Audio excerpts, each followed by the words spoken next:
Hey, may hangin. Gusto kong subukan to sa rare bear sa ganitong klase ng hangin. Tinanggal ko na lang yung landing gear niya para hindi na makasagabal sa aerodynamics, kung sa yung airflow niya para hindi na makasagabal. And let's see, malakas eh, no? Tingnan mo yung ano, yung puno na yun, no?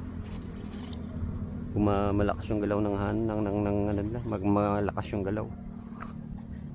Tingnan natin. Newly charge naman yung battery, full charge. Malakas. Tingnan natin. And tinanggal ko yung ano nga, yung landing gear niya para di na maka sagabal pa sa niya sa lipad. Let's go. Yeah.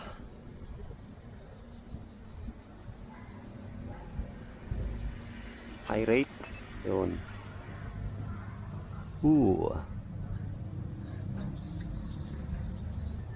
Mas agile to eh. Okay naman siya sa hangin eh. Yes. Right. Mas agile to eh. Mas ano yung mas sharp yung turn niya. Ganda-ganda sa hangin to, palibas sa low wing design, hindi tulad nung ayun no, yung turn na yun no.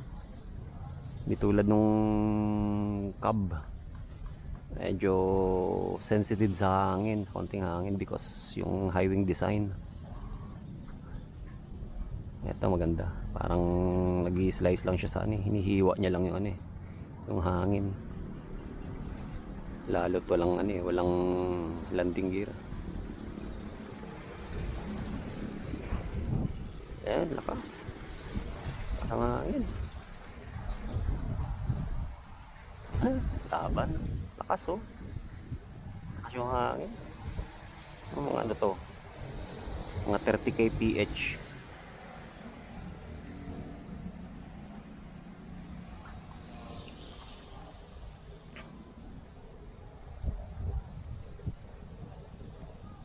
Mga 30 kph hangin.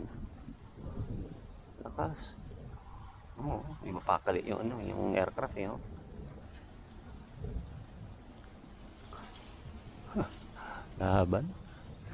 Laban din, laban lang alaksan.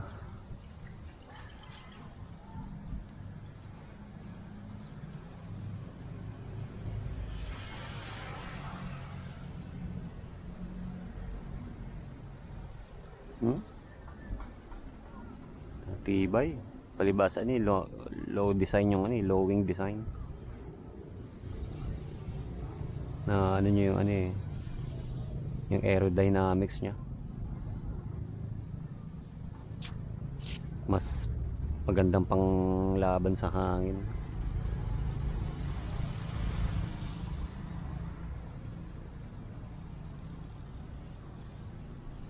Hinihiwa niya lang yung hangin eh.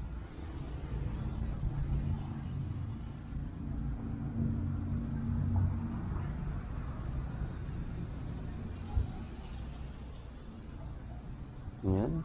Uy.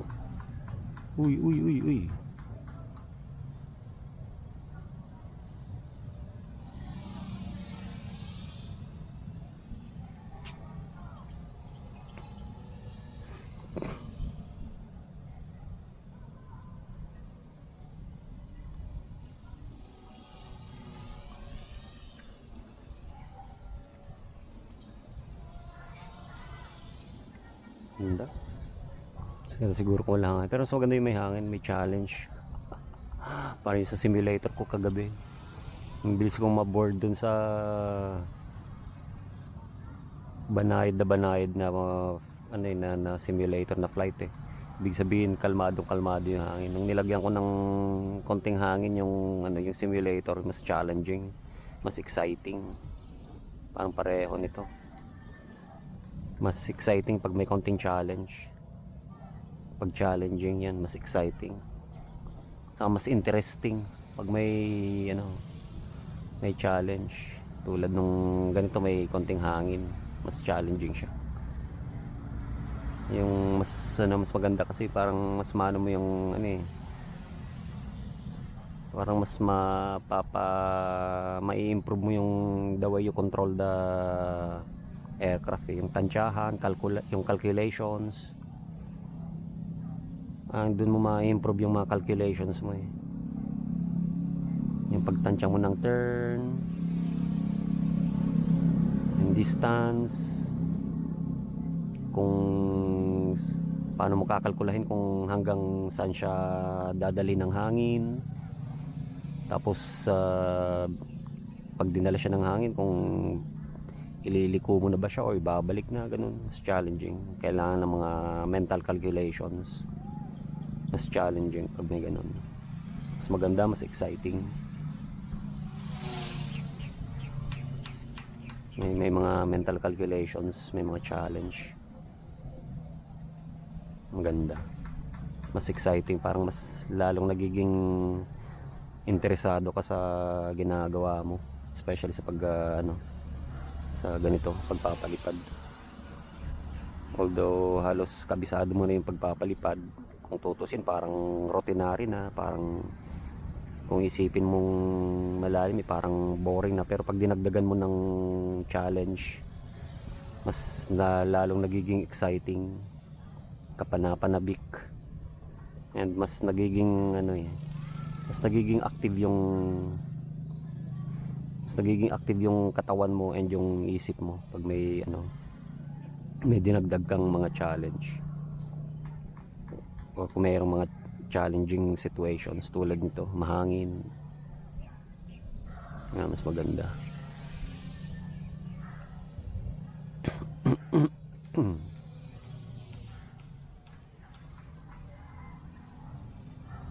Kumbaga yung yung muscle memory mo, tama ba, yung parang alam mo na kung na-expect mo sa activity mo, parang nababago yung pananaw mo kasi may challenge, may kailangan kang ayusin.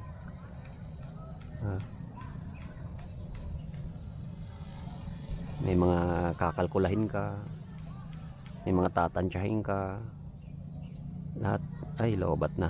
Okay, so ganun, mas maganda yung may konting challenge. Layo. Bilis malobat siguro because of the hangin, yung breeze, yung wind. Mas napopersa si aircraft, napopersa yung system ng aircraft. Yung battery mas napupush, mas madaling because kailangan lumaban ng aircraft sa hangin. Kailangan lakasan niya yung tulad dito, kailangan mong dagdagan yung throttle niya para malabanan yung hangin. So pag malakas yung throttle niya, malakas yung motor, malakas din yung konsumo ng power niya ng battery. Kaya ganun nangyayari, right? So mas maganda may challenge. Boring yung paulit-ulit na lang na ginagawa mo, tapos especially walang mga additional na mga pagsubok, challenges, ganun.